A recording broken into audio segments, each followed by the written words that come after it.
water moves downhill unless there's money behind it. Then it might move uphill. Um, so, a lot of times people, when they want to harvest water, they go to the lowest spot where water's already accumulating. And sometimes they do that trying to control flooding, but they're missing the boat. You want to start higher than those lowest spots. Those lowest spots are already doing quite well.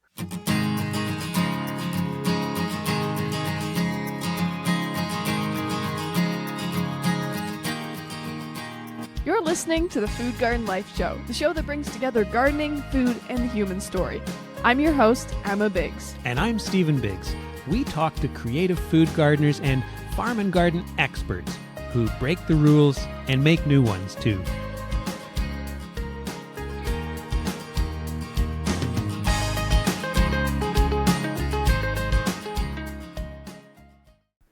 My sunny raised beds in the veggie patch are the first part of the garden to get parched when we have hot, dry weather.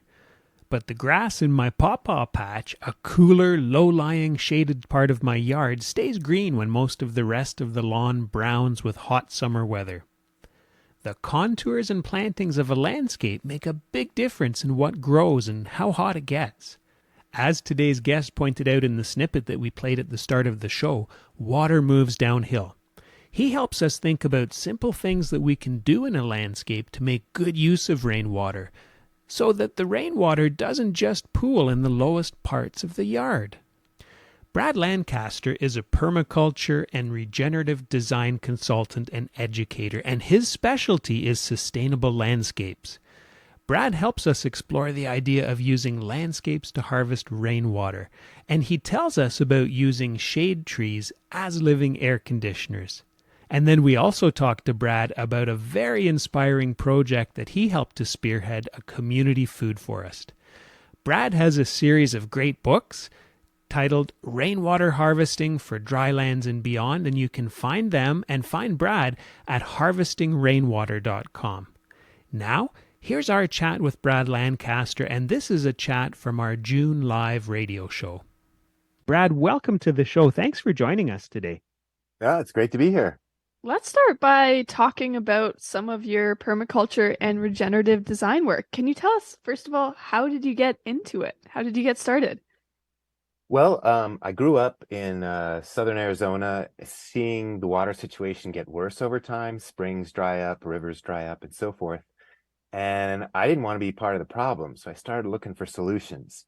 And permaculture class was great because it was very solutions oriented.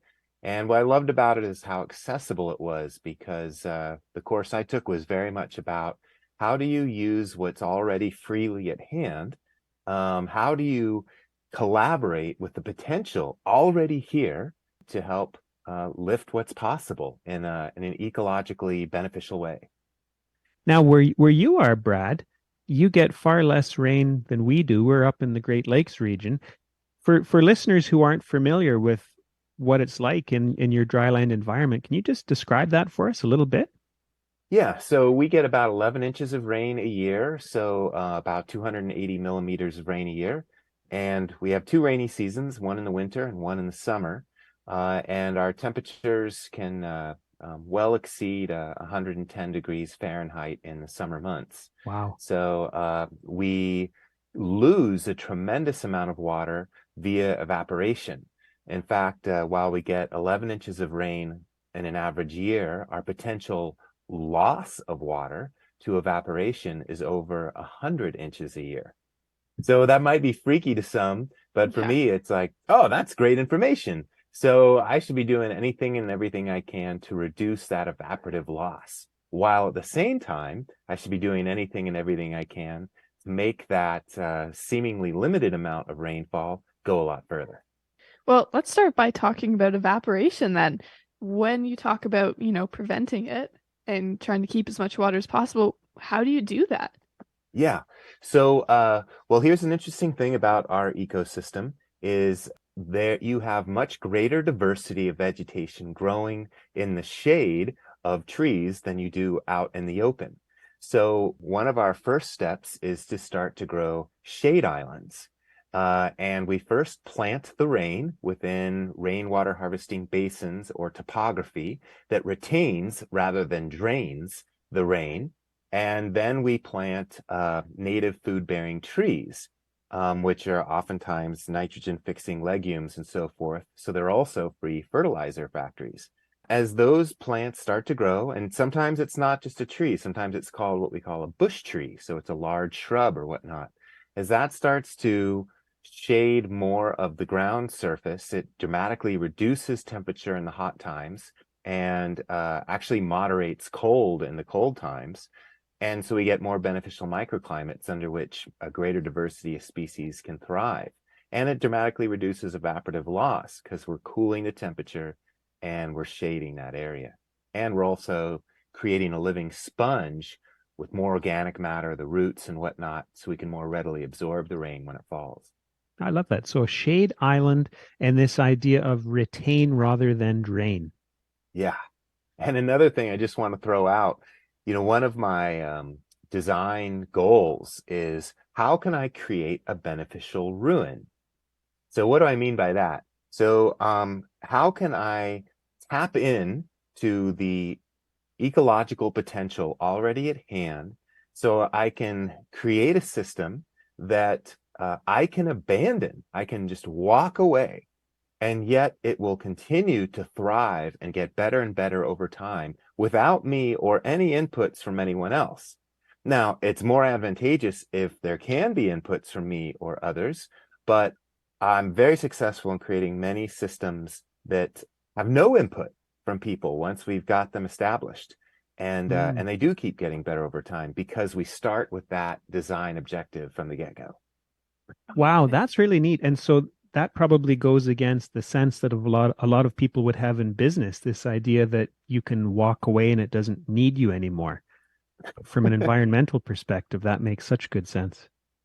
Yeah, well, and maybe it's also a great way to get the ego out of things, because there's so many, myriad life forms and whatnot. There's already this incredible ecological community, in every region of the earth. And so, how can we try and collaborate with them? So, we help out a little bit in the beginning, and then they just take over. And I think that's great. It's less work and it's more fun. So we talked about this idea of retain rather than drain. And let's dig a little bit deeper into this idea of using landscapes to harvest rainwater. What else can people think about as they're thinking about harvesting rainwater in a landscape? Well, the first thing is let's just, consider that water moves downhill unless there's money behind it. Then it might move uphill. Um, so a lot of times people, when they want to harvest water, they go to the lowest spot where water's already accumulating. So, and sometimes they do that trying to control flooding, but they're missing the boat. You want to start higher than those lowest spots. Those lowest spots are already doing quite well. So how do we harvest more of the higher, drier parts of the watershed? I oftentimes start at the high points of the landscape, and I try to retain more of that water through basin-like shapes and other landforms that spread out, and infiltrate more of the flow rather than rapidly drain it, kind of creating speed humps in the flow of the water and trying to create more living sponges all along the route that are absorbing rather than shedding that water. And by doing so, we then reduce the flooding problem at the low spot. And we reduce or eliminate the need to pump water from those low spots to the high spots because we retain the water in the high spots from the very beginning. And oftentimes, too, what we like to do is we first plant the rain before we plant any plant. That way, the plant will not be dependent on an irrigation system, with plastic pipe and whatnot.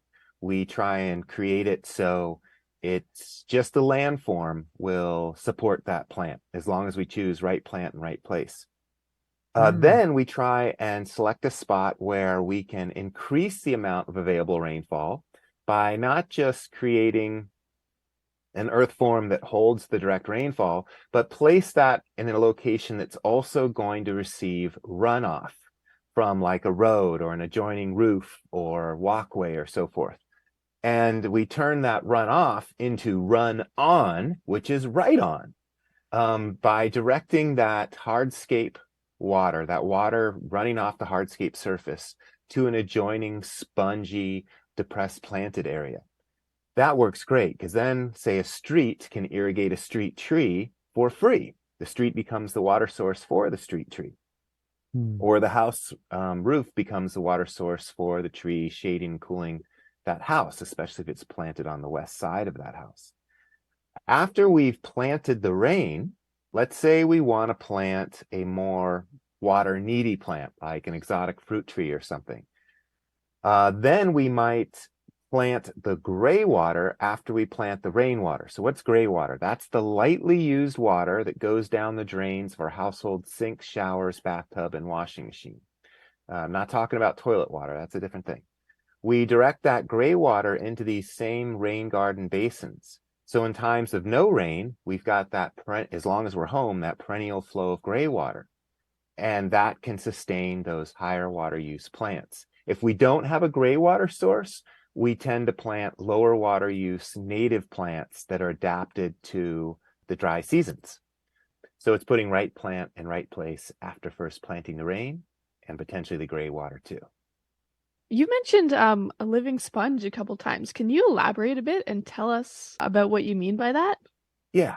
Well, think about the built environment where most of us live. It's not a sponge. It typically is, there's an excessive amount of pavement, be it streets, sidewalks, buildings and their hard roofs. So when we develop an area, we tend to remove the sponge that existed before. And what is that sponge? That sponge is living soils full of roots and below ground and mycorrhizal fungi and beneficial bacteria and earthworms and so forth. All this wonderful life that's burrowing channels into the soil and creating paths for the water to rapidly infiltrate. And all that life is also ever increasing the amount of organic matter, which acts like a sponge as well, that can hold on to that water much longer into the dry season. And then the plants and the mycorrhizal fungi and other life forms also act as living pumps. So when the water infiltrates these living soils, then the plants can pump that water through their root systems up into their canopy above ground and evapotranspire some of that water to then cool us with that humidified air, and also pump that water into fruit and so forth. So we can eat that water in the form of a peach or a mesquite pod, or other plant foods. Oh, that gives me that description of a living pump really gives me a great visual. I love that. And you also talked about the idea of speed bumps too, which for me is such a great visual, this idea of speed bumps in a landscape to slow down that water. Yeah, you can also kind of think of the speed bump. It's an invitation just to slow down, linger, and get to know each other. Coming up, Brad talks about a community food forest and talks about whether you need to filter rainwater that's used as your household water. Also, find out whether you need to use that perforated pipe to move water through the landscape. That's coming up in just a moment.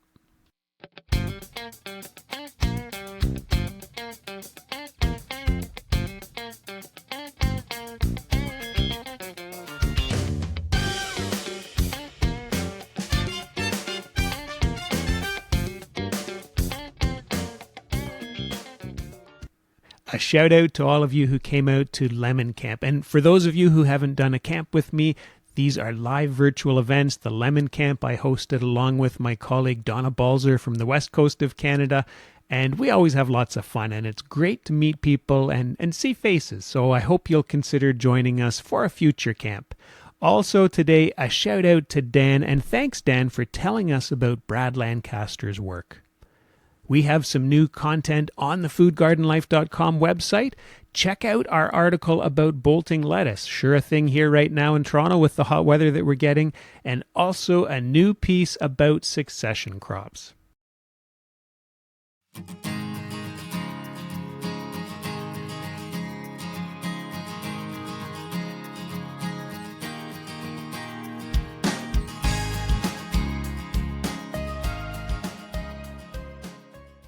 You're listening to the Food Garden Life Show, the show that brings together gardening, food, and the human story, with your hosts Emma Biggs and me, Stephen Biggs.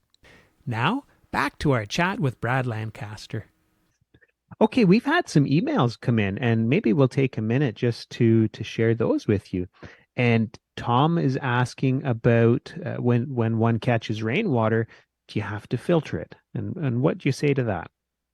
Okay, so if we're harvesting that rainwater in the soil for the use, the vegetation, no, the living soil is going to do that filtering. So it's not requiring us to do any filtering. And the more abundant life you have in the soil, the more vegetation, the more living filters that can naturally bioremediate or naturally filter that water, the better. And rainwater is distilled water. It's the purest water we can get.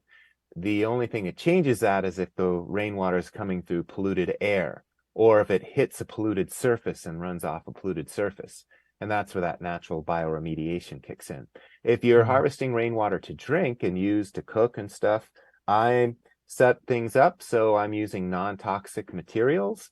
I have what's called a little rain head screen. That's a screen at a 45-degree angle. So when water comes out my gutter and starts to go into the downspout, it hits that screen. So large organic matter like leaves and stuff is cast off. And then just the water goes through the screen. And the screen also keeps out insects and critters. So I then store much cleaner water in my tank. That's great. And another question, which is from Dan, I think ties into this one you just answered. Maybe we'll continue on. And he's wondering about, and it ties into your gray water too. Dan's wondering about, what about water that you have, say, if you've just made pasta and you're putting that out into the garden? Is there a concern about rodents? No, I don't find any problem with that. Now, if you're tossing out the pasta along with the pasta water, then you might have a rodent issue. But no, the soil life is going to absorb that water right away. So, and that's actually a key point. So when I'm harvesting water, I do not harvest it on the surface. Now, it might be there temporarily. It might pool for an hour or two in a really big rain. But the whole intent of these rain gardens is to infiltrate that water so it's subsurface. It's not sitting on the surface where it can quickly evaporate or breed mosquitoes. So the goal is at worst to not have water standing for more than 24 hours, but we typically don't have standing water for more than an hour or two. Well, talking about standing water or water absorbed into the soil, another question from Dan, who's a fan of yours. He's wondering about French drains and in a clay soil situation, could you do something like run a French drain from a downspout right out into a yard area? Talk to us about French drains and heavy soils, light soils. Any tips on that? Yeah, so I tend to try not to start with a French drain. Let me define that because that might mean different things for different people. So I typically call it like an infiltration trench. So it's a trench filled with gravel typically. Sometimes you have a perforated pipe running through that gravel, or you have a perforated pipe that's just running into the soil, but typically it's running through gravel, so you have less root clogging of the pipe. I tend not to start with French drains because I'd rather avoid that perforated pipe and I'd rather avoid that gravel because they can more readily clog. So what I prefer to do is, if possible, is to direct the water over the surface, spreading it out over maximum area surface where there's most vegetation and they can rapidly absorb that water, and then let the soil life infiltrate it lower. And then I don't have the cost of the pipe. I don't have the cost of the gravel. Because when you fill a trench full of gravel, sediment moves in there. It fill all the pore spaces between the gravel fills up over time. Right. But I don't Right. find pore spaces fill up in living soil. That's great. And it's so much a much lower input approach if you're avoiding the gravel and the pipe too. Hey, something else that we wanted to touch on is the connection between landscapes and cooling. Can you tell us about that? Sure. Well, I'm sure you've all experienced it's a lot cooler in the shade than it is in the full sun. So that's where Hmm. we start. And then the other great effect that's going on is, well, okay, so let's real quickly try and talk about climate change and the global warming effect. So as the sun and its radiant heat comes through our atmosphere, hits the Earth, the more polluted our atmosphere gets, it's harder for that heat to reflect back and back out into space. And it kind of hits the polluted atmosphere and it comes back down. It's like being in a greenhouse. Now, that would happen regardless, just with a clean atmosphere, but it gets more intense as we have a polluted atmosphere. So we have all this incoming heat from the sun. We call that latent heat. And when it hits diffuse vegetation, that vegetation and it's the surface matter of all those leaves and whatnot starts to reduce some of that heat, and as does the shade. But what really does a huge job of this is when that incoming latent heat converts liquid water, water that is in our plants or in our soil, into a vapor or a gas, okay, through evaporation or evapotranspiration. That conversion of a liquid water to a gas water takes a huge amount of energy. So much of that incoming heat is consumed in the transferring that liquid water to a vapor. And then that water can evaporate higher into the atmosphere where it can more readily be released outside of within the atmosphere. So that right there is a huge benefit well beyond shade. So when we plant these living canopies of shade, we're also planting evaporative coolers, if you will. And the more water we store in the soil, and the life, the more water is available to boost that cooling process. As you're describing that, I was thinking about when I used to work in the greenhouse industry and we had evaporative coolers within the greenhouses. So Mhm. how great to apply that on the broad scale of the landscape. Yeah, you can plant a living evaporative cooler. Okay, something else I really want to talk about is the Dunbar Springs urban food forest because I was reading the article about it and it just sounds really fascinating and amazing. So can you tell us more about that? Yeah. So my brother and I moved to this downtown neighborhood just on the northern edge of downtown Tucson. Just fell in love with the community instantly. We had grown up in the suburbs, way out on the north side of town, on the edge of the desert, when we were kids. But we wanted to have a car-free lifestyle, so we moved into the center of town where we could get everywhere by bike or foot or public transport. And while we fell in love with the neighborhood, we noticed that while people would hang out on their front porches, you'd almost never interact with somebody along the public walkway or the street, which were largely barren of life. And it was because they lack shade trees and so forth. And our streets are excessively wide. So they'd be this hot, barren, solar oven-like experience. So we talked with a lot of neighbors and said, hey, you know what? What do y'all want as a community? And everyone wanted more life, more interaction, and so forth. And we even heard stories from some of the elders that they used to be able to walk downtown and back in the middle of summer barefoot when the temperatures are over 100 degrees Fahrenheit. And we said, well, how is that possible? They said, well, back when they were kids, the street to downtown used to be lined with trees. Hmm. We thought, well, let's bring that back. And they wanted that back. But we found that many of those trees were exotic trees from elsewhere, not well adapted to our climate, and that couldn't make it without regular irrigation. So they all died over time. So we decided, well, let's bring back that forest, but better adapted species. So we looked to the native plant palette that, out in the desert, nobody cares for those plants, but they thrive.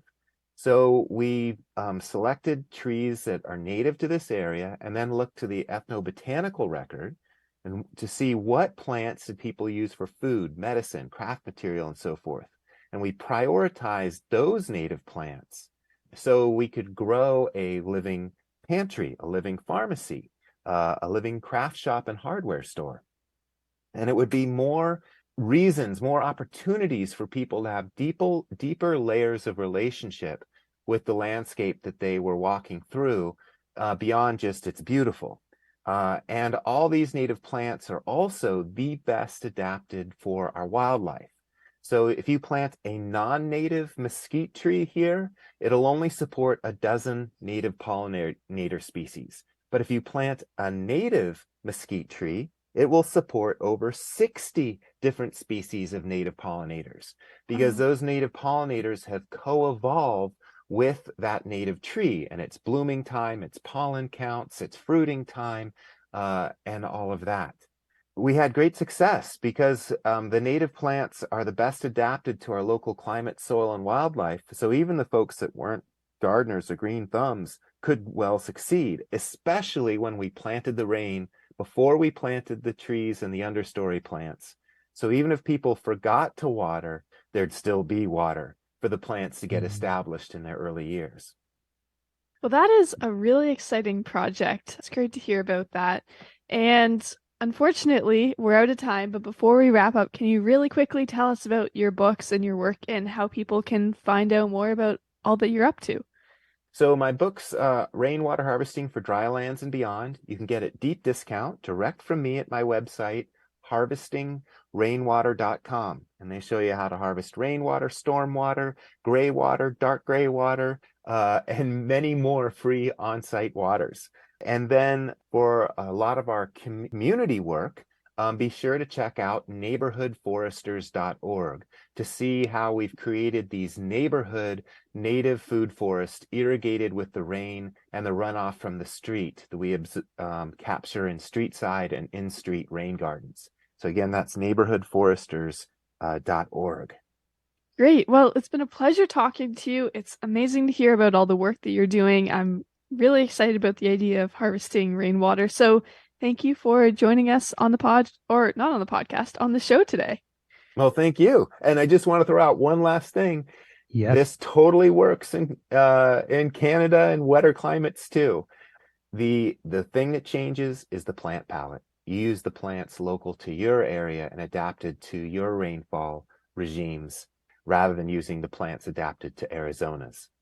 Thank you, Brad. And I'll be thinking about that and thinking about speed bumps in our garden.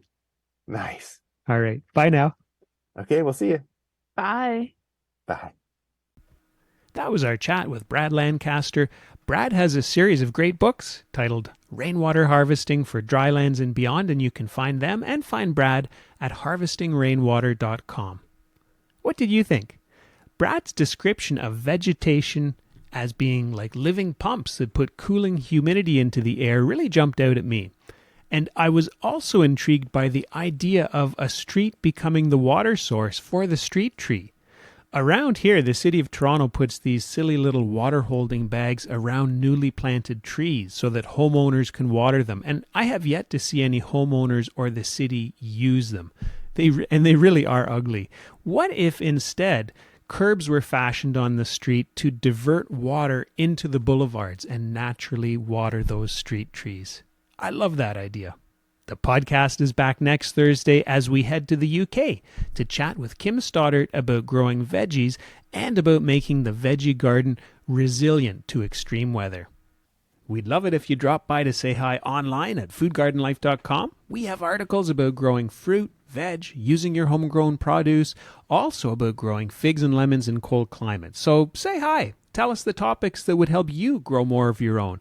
And you'll also get to see the faces that go with these voices that you hear on the podcast.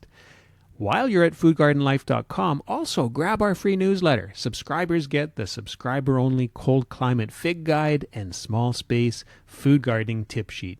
And you can find me on my website, emmabiggs.ca, and on Instagram as emmabiggs_grows. You're listening to the Food Garden Life Show. I'm Stephen Biggs. And I'm Emma Biggs. Thanks for tuning in.